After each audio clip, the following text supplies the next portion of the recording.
The dual syntax is composed of two parts. Text, which is the string value shown to the user, and number, which is the numeric value used for sorting or calculations. The dual function allows you to combine a text value and a numeric value into one field. This way, the text is shown in charts and tables, while the number is used for sorting and calculations. It is especially useful if you want to control both display and order. In this example, we have sales data including customer name, customer segment, month, and sales. Let's create a filter pane to filter the data by month.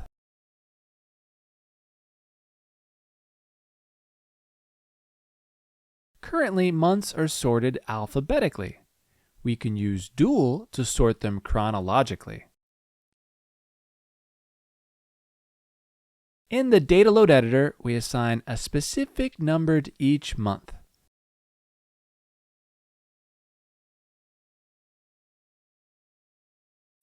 Then, using the dual function, we create a new field called MonthOrder that combines the text from the month name field with the numeric value from the month number field.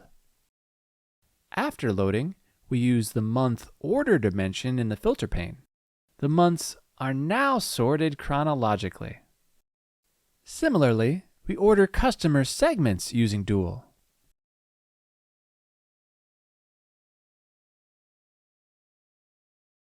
Here, we define both the segment name and a numeric rank.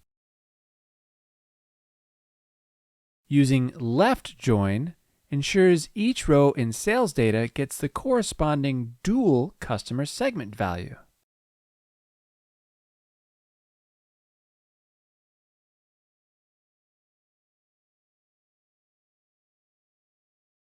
Now use the customer segment dimension in a filter pane. The segments are sorted from highest to lowest. You can also use the dual function in a chart expression.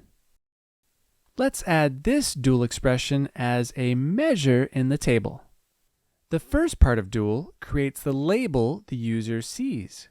The second part, sales, is the numeric value used for sorting. To recap, dual allows you to display user-friendly text while keeping numeric values for sorting and calculation. It is best practice to define dual values early in your script to ensure consistency across visuals. And that concludes this video. Thanks for watching.